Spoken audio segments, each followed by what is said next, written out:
Welcome to the Holistic Kid Show. My name is Zane. My name is Abdullah. And my name's Imad. We're the Holistic Kids, here to educate us kids from the inside out. We have been doing this podcast for almost 2 years now, so we have learned a lot. So the world can get confusing, so let's sum it up for you. I know it can get confusing. What are the key tips for being health for a lifetime, physically and mentally? Well, we are in luck. We have the perfect guest here today, Dr. Brian Stenzler. Dr. Brian Stenzler, best-selling author of D.R.E.A.M, Wellness, the 5 Keys to Raising Kids for a Lifetime of Physical and Mental Health. He's received a Doctor of Chiropractic degree in 1998 from Life University in 1999 he earned a master's degree in sports health science, also from Life University. Additionally, he is a certified ULT facilitator and corporate consultant, and he provides wellness and lifestyle coaching and consulting for individuals, families, and businesses around the globe. Dr. Stenzler is the co-founder of D.R.E.A.M and has owned and operated numerous wellness centers in New York and California, where he has helped thousands of families achieve their health and wellness goals. Earlier in his career, Dr. Stenzler was a neurologist and instructor at the New York College of Health Professions, and continued to use his vast knowledge of the nervous system in everything he does. For over 23 years, he practiced as a pediatric family wellness chiropractor in his wellness centers. And more than anything else, he enjoys spending quality time with his wife, Brooke, and their son, Zion. Very close to Zan's name right here. We are so honored for you to be here with us today. I'm so happy to be here, guys. And this has been an interview I've been looking forward to for a long time. We would love to hear your story. So my story, huh? Okay. So I never thought I was going to be a chiropractor, let alone teaching neurology as an adjunct instructor for years, being that sciences were my weakest courses while I was growing up. I thought I was going to be a movie producer. That was the goal, right? Make movies. I was growing up on Long Island, New York. Thought I was going to move to California and go to UCLA or USC and make movies because that's what I loved.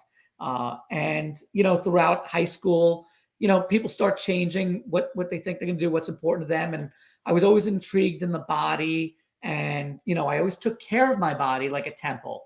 I ate healthy foods. I was the guy that was eating salads before salads were ever on a menu as a main course. Before that, they were just appetizers. So I'd be like, can I get like 3 side salads and throw some chicken in it? And they'd all look at me like I was crazy. Now it's a regular on menus all over. But I exercised on a regular basis. I never did drugs, whether they were pushed or prescribed. It was just never my thing. Just always was into health and wellness. And when I went to college, I still didn't know exactly what I was going to do. Still was going towards the movie producing thing. And the school I ended up going to didn't have a film program, but it had a theater program. So I was doing kind of behind the scenes stuff.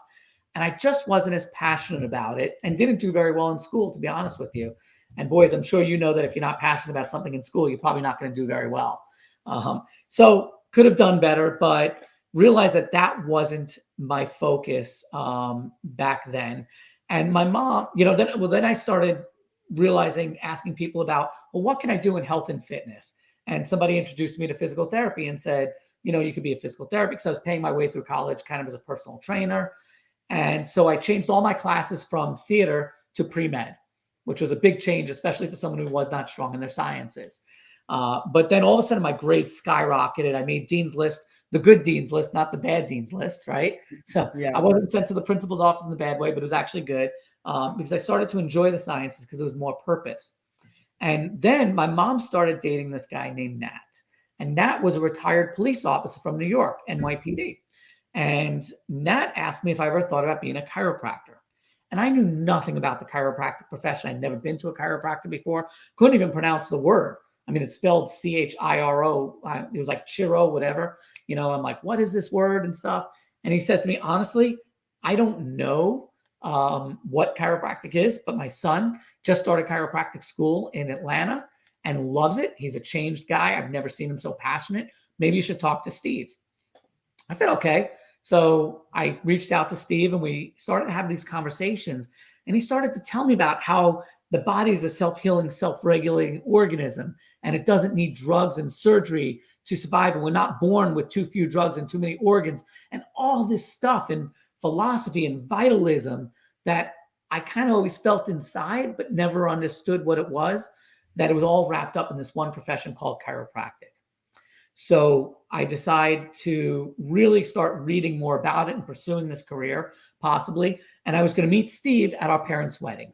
So our parents are set to get married. My mom and Steve's dad, Nat, set to get married. And Steve was going to take that week off from school because he was on vacation and take me around to all these different chiropractic offices. Well, a day and a half before the wedding, Nat, Steve's father, passes away of heart disease. And his first sign of that heart disease was the pain on his way to the hospital. And it was obviously a very trying time for everybody. And I ended up meeting Steve at his dad's funeral instead of his dad's wedding. And Steve said to me, so what time Monday should I pick you up? I'm thinking, like, don't you have to grieve the loss of your dad? He's like, we're put together for a reason.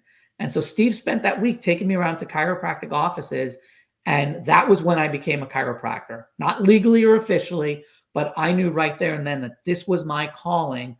And not only was I going to be a chiropractor to help make sure that people can live a healthier, more full, rich life, but so that other people like Nat don't wake up in the morning and not finishing the day without doing everything they can possibly do to avoid that and to protect themselves and for their children.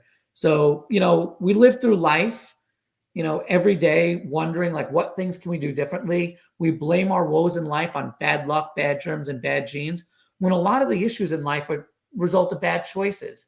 And so I wanted, what saddens me is right now, Steve's kids are growing up without their grandpa.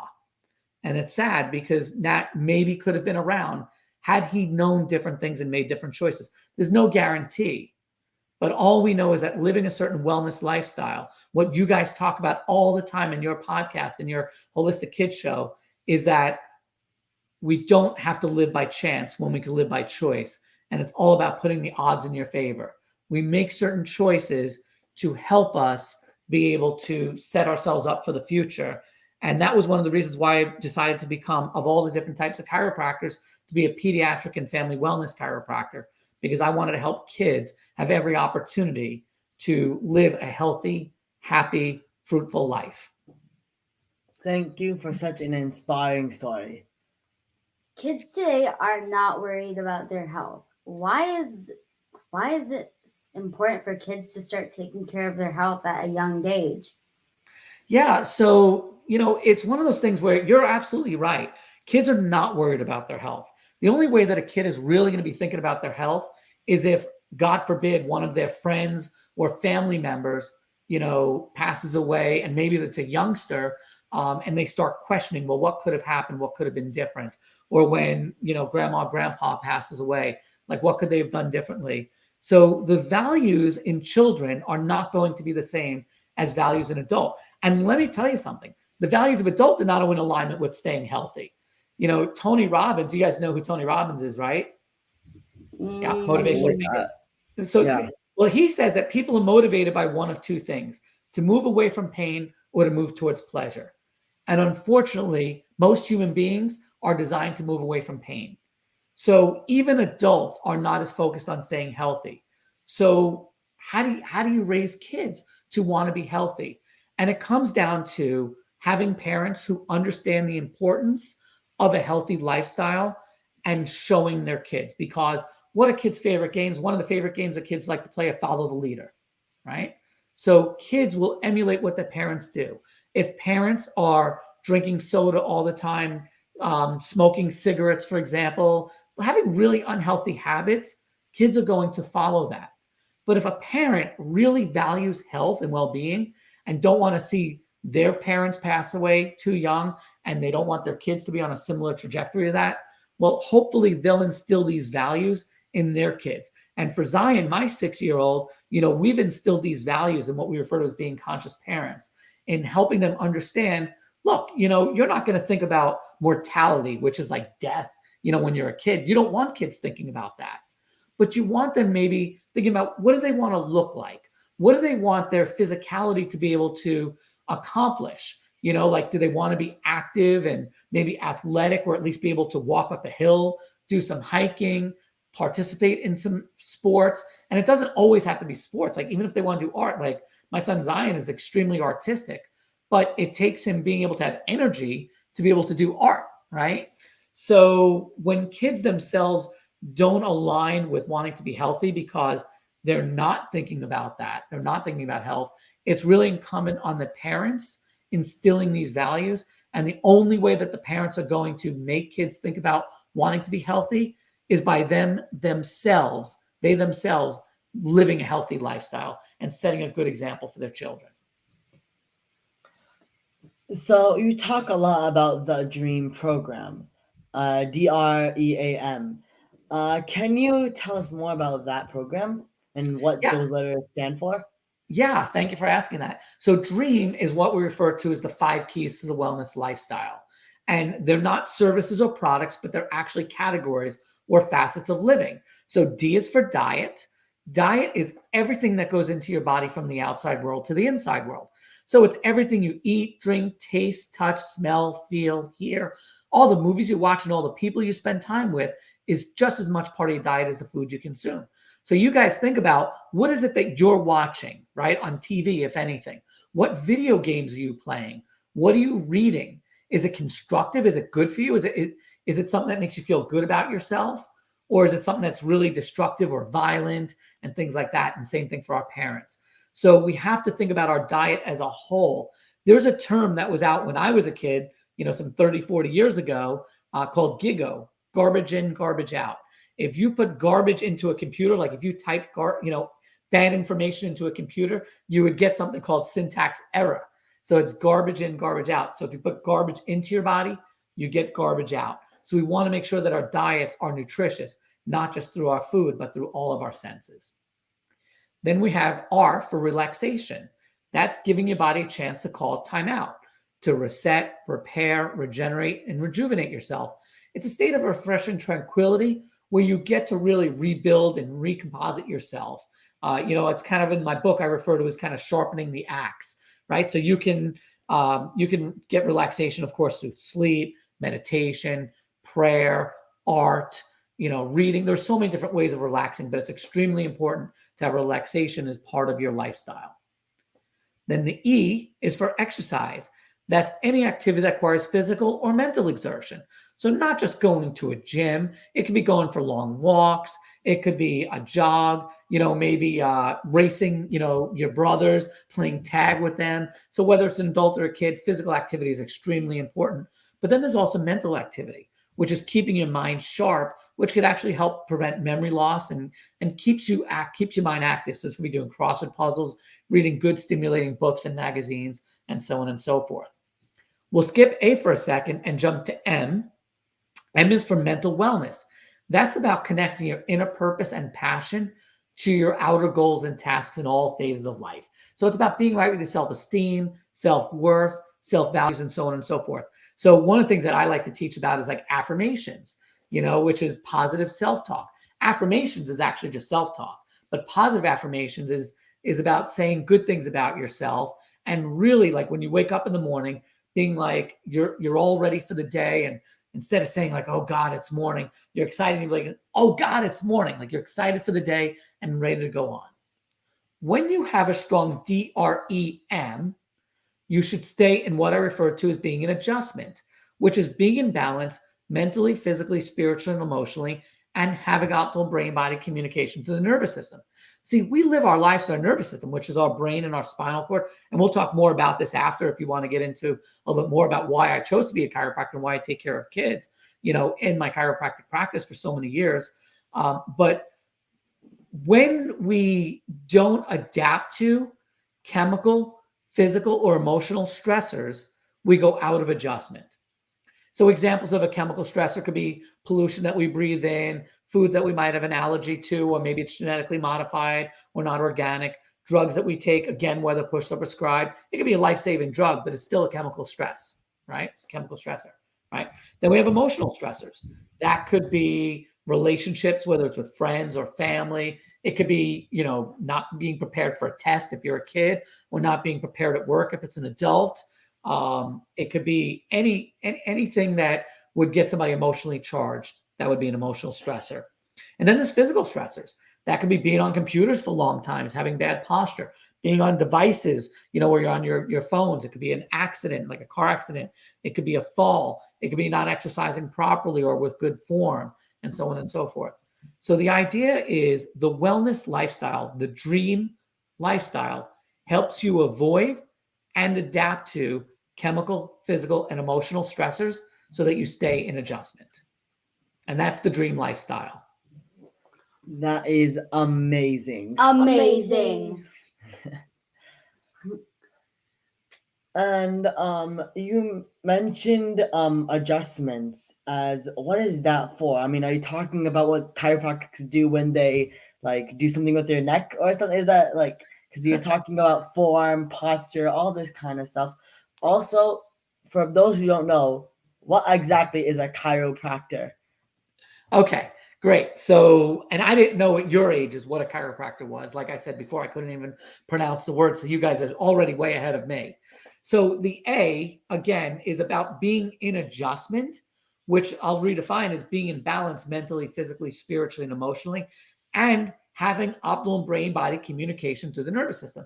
So let me explain. I got one of my little props here. This is one of my former patients who didn't eat very well. So I'm just kidding, of course. Not real. What? Plastic. I had this in my office for 23 years from when I practiced. But basically, so this is the spine. This is basically made up of 24 movable vertebrae, starting in the neck called cervical, the mid back called thoracic or dorsal, and the low back called lumbar. Then you have the sacrum and the tailbone, which is the coccyx, right? But I'm not going to test any of you on this, so don't worry. But what I want you to really understand is, if you can see here, these little guys coming off here, those are called nerves. The way your body works is the brain sits up in here in the skull and sends an electrical message down the spinal cord, out these nerves to the different body parts, and tells them exactly what to do, when to do it, and how to do it, right? So an analogy we'll make for a moment is a refrigerator. Do you guys have a refrigerator at home? Yes. Yes. Of course you Definitely. do. What is the refrigerator responsible for doing? Keep the food Cold. Yeah. Cool. And what happens if the food in the refrigerator doesn't stay cold? It It gets melts. Wait, no, it just gets warm. It gets The warm. purpose is nothing. It gets warm and it rots, right? Some of the food will go bad, right? Some just won't taste very good, but other food will go bad. Now, how does the refrigerator keep things cold? It has air, like the cold air. colder air that comes. There's cold air in there, right? And how does the big refrigerator work? How does that big machine work? Electricity. Electricity. It's plugged into something, right? Yeah. So it's plugged into the outlet. So think of the outlet like the electricity, your electrical box at home. Think of that as like the brain. And think about the food in the refrigerator, right? Let's say you have meat in the refrigerator. Think about the meat as like your lungs or your stomach, an organ, right? So if we were to cut the cord to the refrigerator one day, what do you think is going to happen to the meat in the refrigerator? It's gonna go bad. It's going to go bad. Right. So think of this. Think of these guys here, these nerves, as those wires, right? These are the cords that are connecting the brain to the organs, muscles and glands, just like the refrigerator has a cord that keeps the food from spoiling. Does this all make sense? Yes. So what happens is when our body does not adapt to a chemical, physical, or emotional stress, a vertebra, a bone in the spine, can misalign, go out of place, and it could irritate the nerve. It could cause pressure on the nerve. Not quite like cutting a cord or cutting a nerve, but it can have a very similar effect because now the brain is not able to tell those organs muscles and glands exactly what to do, when to do it, and how to do it. So what do you think that would ultimately do to your health? It would not be good. It would not be I'm gonna good, break. right? So if a nerve was going to your stomach, for example, that stomach may not be able to digest food properly. Or if it's going to the lungs, you may not be able to breathe properly. Or if it's going to the many nerves that feed the immune system, you may not be able to fight disease or infection as well. Does that make sense? Yes. So the job of the chiropractor is to look at the spine to find out where the bones are not in the proper places, what we call subluxated, when it's not in the proper place and puts pressure on the nerve system, right? Irritates the nerve flow. And then they find the areas that are subluxated and they make a very safe adjustment. And it's a very gentle adjustment. They basically put the bone back in place, take the pressure off the nervous system, and allow the brain and the body to once again communicate the way it's supposed to. And that is the job of the chiropractor. And that's how chiropractors fit into the wellness lifestyle. We're not the only ones that keep people in adjustment, but really we're the only ones pretty much that get people into adjustment. I mean, you could end up getting realigned by mistake or by luck, but typically you need a chiropractor on your healthcare team to make sure the brain and the body communicate optimally through the nervous system if there's anything that's not in the right alignment to get it in alignment. Make sense? Yes. Yep. So it's so amazing how by moving muscles and putting pressure on different things, you can affect how the brain works. That is exactly right. And so it's funny because, you know, for 23 years that I practiced chiropractic, when people would ask me, what do you do for a living?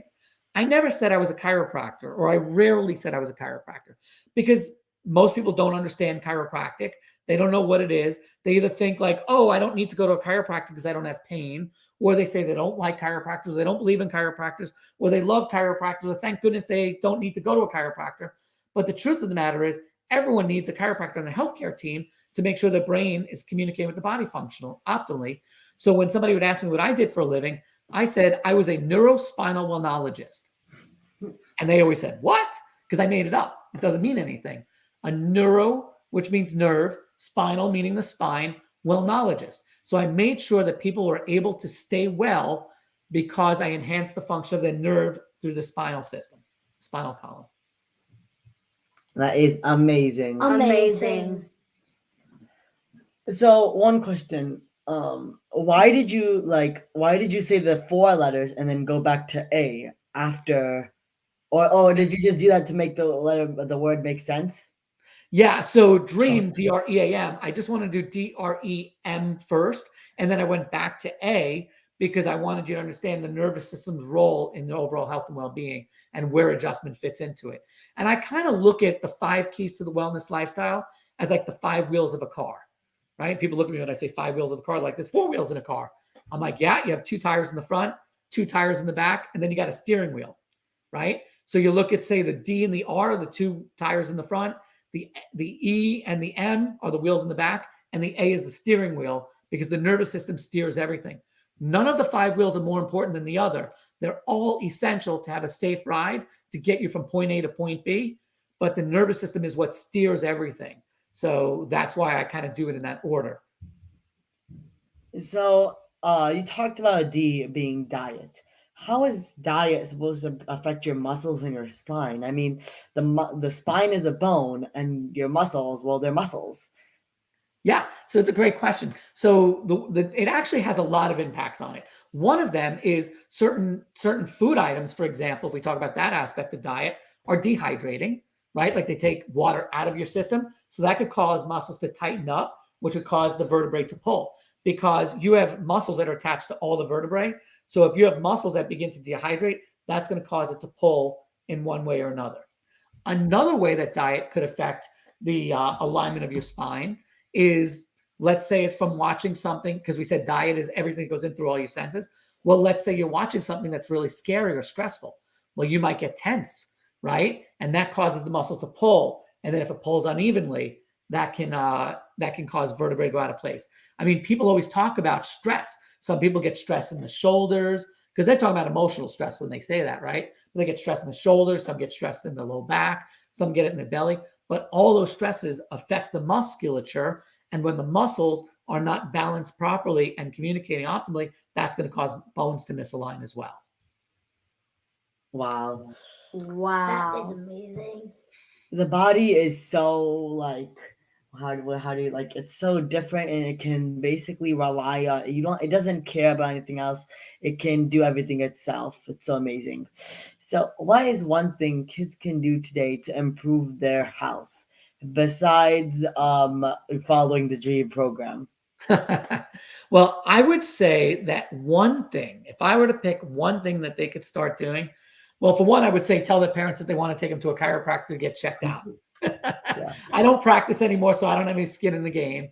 But honestly, I've done a lot of talks at schools over the years, over 23 years of practice. I did the scoliosis screenings for kids and everything.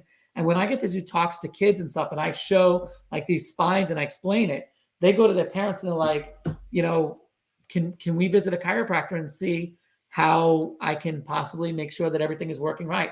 Because you know what? There are so many different ways that anyone can improve their health. And the biggest thing, guys, is to give advice like saying what's one thing you can do is every person's starting from a different place. So that's why I created this thing called the Dream Score, which is a survey for your parents to take. It's like 85 questions. And it basically asks all different types of questions about lifestyle. And it doesn't ask about, like what somebody's height and weight is. It doesn't ask what their blood pressure is. It doesn't ask for blood work. It wants to know why somebody has a certain weight, why their blood pressure is the way it is, why their blood work shows up the way does. So it takes about 20 minutes for your parents to take the Dream Score. And once they take it, it gives a full report and helps them walk through the book in like under an hour, which is a 450-page book. So to get through that book in under an hour is great. So when people ask me, because whenever I do an interview, they're like, what is one thing we can do? Well, take the Dream Score. And, if you're old enough, you could possibly take it yourself or have your parents take it for you. But take the Dream Score and you'll probably see quite a few things to do to start making changes. But I wish there were just one thing that I could say to make a change. But, I might make a recommendation that somebody's already doing. So taking the Dream Score is probably the number one thing. And then remember, kids, talk to your parents about seeing a chiropractor. They can really help loosen muscles and help the blood flow to your brain better. So, where can people learn more about you and your book and your work? Say that one more time. I'm sorry. Where can people learn more about you, your book, and your work? Of course, yes. So they could go to drbrianstenzler.com. That's drbrianstenzler.com to learn about me and all the things that I'm doing. And that has links to my book and everything else. They could also go to dreamwellnessbook.com. That's everything about the book. And they can also go to dreamwellness.com/dreamscore for a direct link to the actual Dream Score itself. That was so empowering. Everyone make sure to follow Dr. Brian on social media. Thank you. Thank you so much for this great interview. Thank you. I had a great time. I hope you enjoyed it too. It was our pleasure. Our pleasure. It's our pleasure. Now, time to recap Dr. Brian's key points. Number 1, the body is a self-healing organism. Your choices can make you or break you. By living a wellness lifestyle, we don't have to live by chance when we can live by choice. Parents, it is time to instill these values. So please set a good example for us. There are so many kids, ways us kids can improve our health, and chiropractic care is a great way to help our body heal. When I got sick, I went to a chiropractor that really helped me the most. Number 3, Dr. Brian talks about his dream program for optimal health and wellness. When you have a strong D.R.E.A.M, you stay in the balance and your nervous system works better. When we don't adapt to chemicals, emotional or physical stressors, we don't do well. D is for diet, not just food, but everything you are consuming, like video games, TV. If you put garbage in, you will get garbage out. So make sure your diet is nutritious. E R. Number 5. R is for relaxation. You need to give your body a timeout by reading relaxation, meditation, nature. E is for exercise. Go for a walk, play tag, race, and also keep your mind sharp with reading and crossword puzzles. A is for adjustment to the nervous system, as the nervous system steers everything. And M is for mental wellness. Connect with your passion, positive self talk, and affirmations to help reduce stress and help basically lower inflammation of the brain. Thank you everyone for tuning in. Until next time, I'm Zayn Sari. I'm Abdullah. And I'm Maud. Follow my family and I on social media, Holistic Mom D, and look out for my mom's Holistic RX, your guide to ending chronic inflammation and disease, and my mom and the amazing children's book we wrote together. We call it Adam's Healing Adventure, The Power of Rainbow Foods.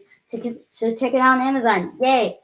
We have a special gift for everyone listening. Because we're almost at our 2-year mark, we want to give you all our special dessert cookbook. We know that most kids love sweets, so we put our favorite recipes just for you. Check it out in the description of this podcast, wherever it is. Kids need to learn from other kids. Please download our podcast on iTunes and leave a review so other kids and families can benefit. We need to work together to create a healthier future for all of us and the planet. Join us next week for another episode of the Holistic Kid Show, where kids are empowering kids. Thank you, everyone. Thank you, everyone.